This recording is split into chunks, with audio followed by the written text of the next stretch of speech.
Selamat datang di MRF Football, channel yang akan membahas berita seputar Manchester United. Jika kalian suka berita Manchester United dari kami, jangan lupa like, komen, dan subscribe. Dan juga nyalakan tombol loncengnya, agar kalian bisa tahu berita Man United terupdate dari kami. Terima kasih, Glory Glory Manchester United.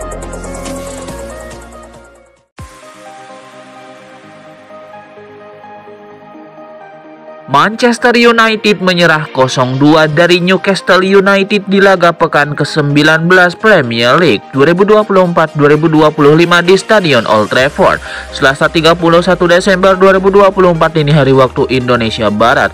Manchester United tampil ambyar di babak pertama, namun setelah mengganti taktik di tengah permainan, performa mereka membaik meski kesulitan menciptakan peluang di pertahanan Newcastle. Gol-gol Newcastle dicetak Alexander Isak dan Joe Linton.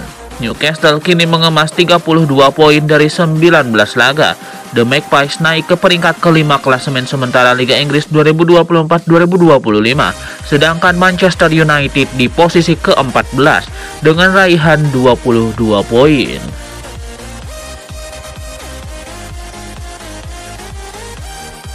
Ruben Amorim, manajer Manchester United, kini dihadapkan pada tantangan besar untuk memperbaiki kondisi tim yang tengah mengalami penurunan performa. Langkah awal untuk melakukan perubahan signifikan bisa dimulai pada bursa transfer yang akan berlangsung di bulan Januari 2025. Pada musim panas lalu, MU telah mengeluarkan dana sebesar 177,6 juta pound sterling. Sementara dari penjualan pemain hanya mendapatkan kembali 85,5 juta pound sterling. Dengan demikian, ruang gerak untuk melakukan transaksi pada Januari 2025 menjadi sangat terbatas. Salah satu strategi untuk mendapatkan dana tambahan adalah dengan menjual beberapa pemain, dan Marcus Rashford menjadi salah satu pemain yang berpotensi untuk dilepas.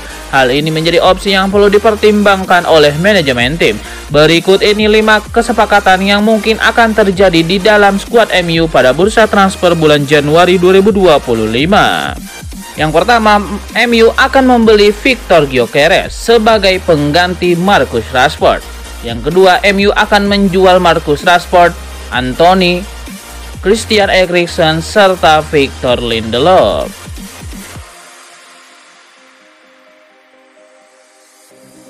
Setiap pelatih Manchester United yang pernah bekerja dengan Marcus Rashford dilaporkan memiliki masalah dengan penyerang tersebut. Terbaru, pelatih Red Devils Ruben Amorim menghadapi masalah besar di lapangan musim ini. Ruben Amorim dianggap sedang mengusir Rashford di tim. Jurnalis Andy Mitten mengatakan kepada Talksport dia bukan manajer pertama yang berselisih dengan pemain asal Inggris itu. Saat ditanya tentang pengaruh Amorim terhadap ketidakhadiran Marcus Rashford, "Saya rasa manajer ini punya pengaruh besar di sini. Saya rasa dia melakukannya dengan caranya sendiri dan dia adalah pembunuh yang tersenyum. Dia seorang indisipliner. Setiap manajer sebelumnya punya masalah dengan Marcus Rashford. Saya sudah berbicara dengan mereka, saya mengenal mereka. Mereka memberitahu saya secara pribadi bertahun-tahun yang lalu. Marcus Rashford telah bermain di bawah asuhan Louis van Gaal, Jose Mourinho, Ole Gunnar Solskjaer, Erik ten Hag, dan Ruben Amorim." Marcus Rashford sendiri telah mencetak 138 gol untuk United, sebuah jumlah yang menempatkannya sebagai pencetak gol terbanyak ke-15 dalam sejarah klub. Hanya tertinggal 7 gol dari jumlah gol yang dicetak Cristiano Ronaldo di klub.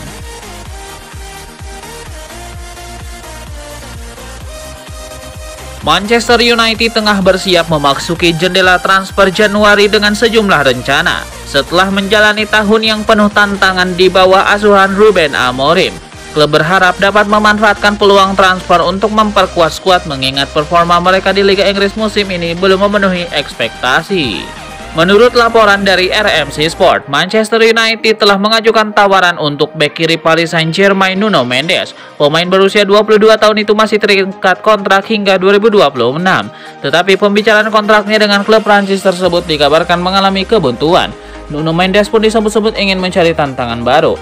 Namun Paris Saint-Germain tidak berniat melepas pemain ini pada Januari mendatang. Klub lebih memilih untuk meyakinkan Mendes agar memperpanjang kontraknya. Hingga saat ini belum jelas apakah tawaran dari United ditujukan langsung ke PSG atau ke sang pemain.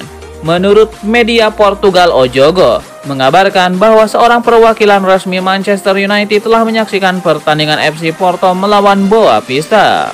United dikaitkan dengan beberapa pemain FC Porto termasuk Francisco Moura dan Samuel Omorodion. Moura yang berpotensi sebagai bek kiri dan Omorodion sebagai penyerang dianggap cocok untuk memperkuat beberapa sektor yang masih lemah di skuad United saat ini.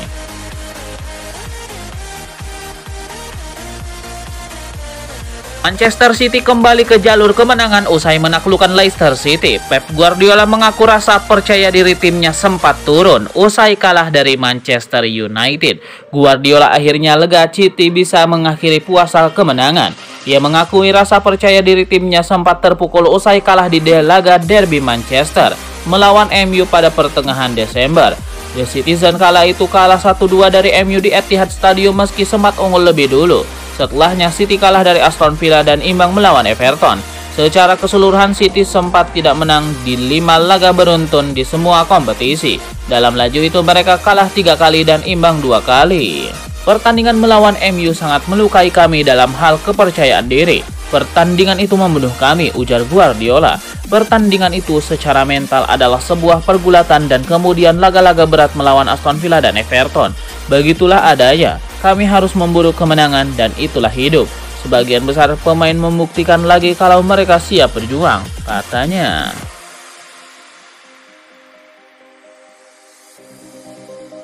Amad Diallo, penyerang Manchester United, merasa bahagia menjadi bagian dari tim saat ini. Meskipun performa setan merah mengalami penurunan, Amad Diallo tetap optimis melihat potensi skuad muda di bawah arahan Ruben Amorim. Amad Diallo mengingatkan pentingnya bagi para pemain muda untuk terus maju dan bekerja keras. Dengan semangat dan dedikasi, Amad Diallo dan rekan-rekannya berkomitmen untuk mengembalikan kejayaan klub dan menciptakan sejarah baru bagi Manchester United. Kami ingin melakukan yang terbaik di setiap pertandingan. Terkadang itu tidak berhasil, tetapi Anda dapat melihat di lapangan bahwa kami sangat fokus untuk melakukan yang terbaik bagi klub ini, karena kami ingin mengembalikan klub ini ke level sebelumnya. Jadi untuk para pemain muda kami harus terus maju, bekerja keras dan yang terpenting adalah mendengarkan orang-orang tua, para pemain tua belajar setiap hari.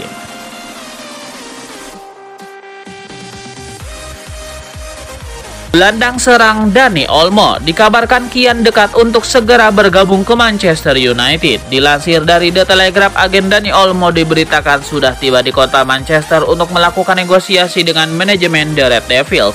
Dani Olmo sendiri baru saja bergabung ke Barcelona pada bursa transfer Januari 2024 dari RB Leipzig.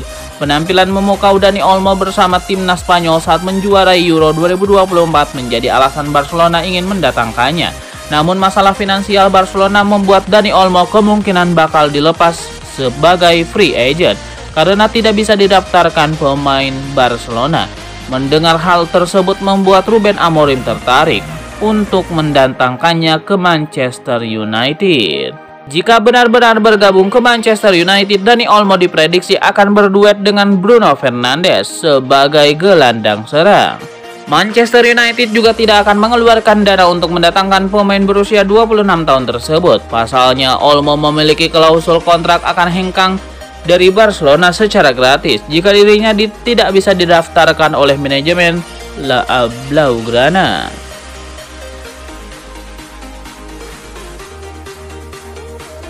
Harry Maguire menilai tugas Ruben Amorim di Manchester United lebih berat sebab Amorim bertolak belakang dengan Erik ten Hag dalam hal gaya bermain. Laju MU bersama Ruben Amorim pun sejauh ini tidak begitu mulus. Dalam 10 pertandingan yang sudah dimainkan bersama Amorim, MU kalah 5 kali atau separuhnya. Maguire menilai perbedaan gaya antara Amorim dan Erik ten Hag akan membuat masa transisi di MU terasa berat. Kendati demikian, ia yakin Amorim bisa membangkitkan Manchester United.